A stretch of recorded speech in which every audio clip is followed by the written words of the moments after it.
La nutria es el más juguetón y el más inesperado en sus reacciones de todos los animales. Aquel día yo había estado paseando por el campo y recuerdo que en un momento me acerqué a una de las orillas ya al final de la tarde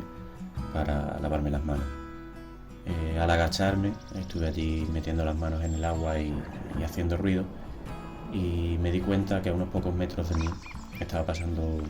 un animal, una carita que sobresalía del agua y que incluso me llegó a mirar, y bueno, aquella fue la primera vez que vi una nutria.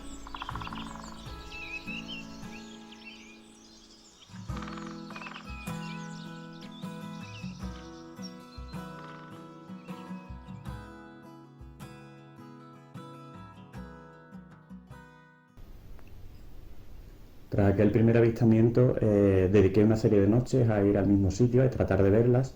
y la mayoría de los días pues con mayor o menor espera, pero al final acababa pudiendo disfrutar de los avistamientos.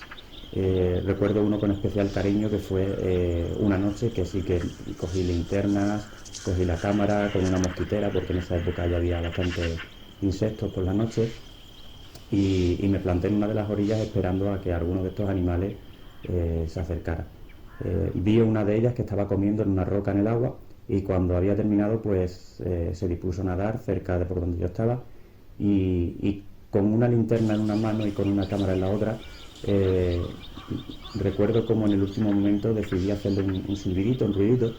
que llamó su atención y se acercó. En ese momento la nutria cambió de rumbo y se fue acercando hacia la orilla donde yo estaba, y recuerdo como perfectamente ya en el último momento, ya muy próximo a mí, apenas a 2 metros o 1 metro, pulsé el disparador de la cámara y pude hacer una de las fotos a las que más cariño le tengo, aunque no es perfecta, en la que se ve como la nutria está apenas a 1 metro de mí, e incluso casi se adivinan a ver sus garras en la grava de la orilla,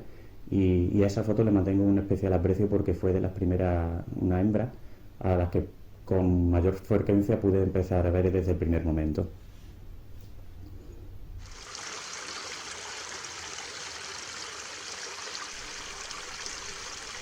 Hay una norma que nunca he roto, y es que cuando las estoy viendo, para mí la diferencia, el límite entre el agua y la tierra ha sido una barrera, una frontera infranqueable, y la verdad es que esto me ha permitido en muchas ocasiones poder tener un contacto cercano con ellas, y la verdad es que siempre he respetado ese límite. Nunca he querido entrar en el agua cuando estaban ellas presentes, cuando me estaban viendo, por aquello de hacerles sentir una zona de confort, una zona de confianza, en la que ellas pudieran desarrollar toda su vida, alimentarse, moverse, dentro de lo que cabe, poder desarrollar todas sus funciones normales sin que yo les interfiriera. Y esa cercanía y ese respeto, en ocasiones tengo la sospecha de que ellas también lo han entendido y lo han comprendido cuando he visto que se han acercado bastante sin realmente mostrar un temor excesivo o sin huir de una manera radicalmente enérgica.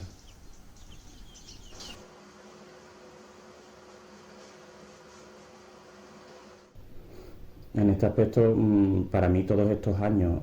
pudiendo vivir con todas estas nutrias, el cómo se desarrollan el día a día y cómo transcurre su cotidianidad, la verdad es que me ha llamado la atención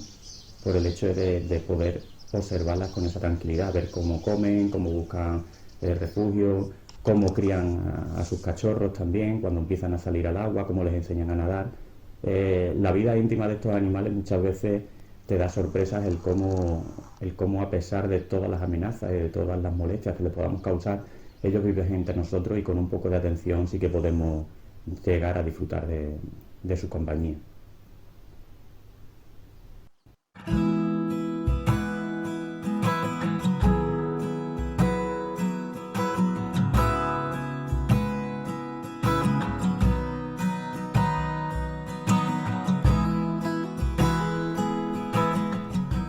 Durante todos estos años he ido realizando el seguimiento de diferentes grupos de nutrias en diferentes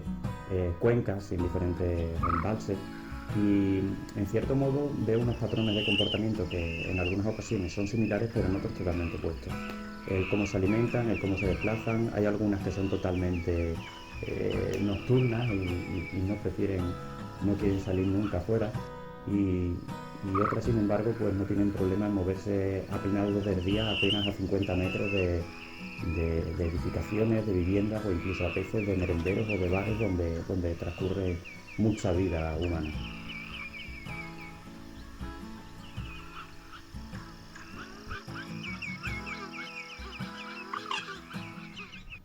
Una de las nutrias que en los últimos años más he podido seguir es un territorio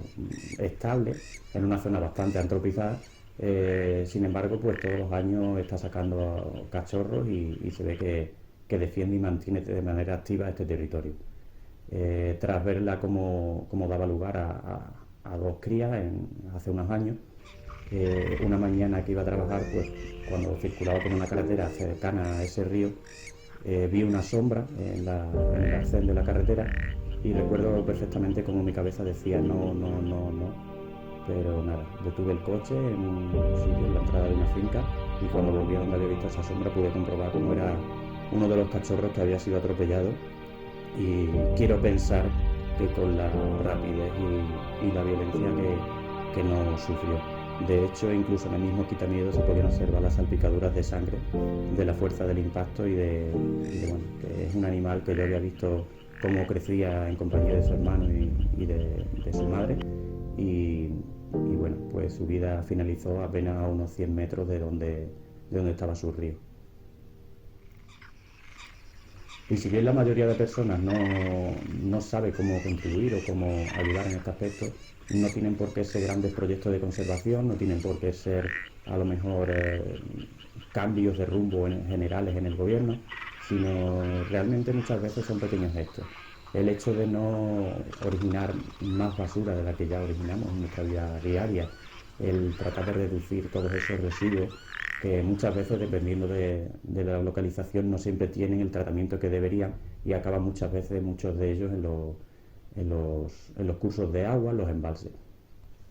No hace falta más que acercarse a cualquier orilla de un sitio donde con manera frecuente haya riadas para observar cómo hay muchos residuos sólidos urbanos, es decir, son basuras que provienen de los alcantarillados, especialmente en las zonas periurbanas donde hay parques y demás, pues llama la atención cómo se encuentran muchas toallitas de higiene que a diferencia del papel pues no se degradan, ¿no? Y acaban siempre, por lo general, donde la corriente los llega, acaban atascados en estos cursos de agua. La repercusión que ha tenido siempre la nutria en mi vida ha sido tal hasta el punto de que hace ya unos años,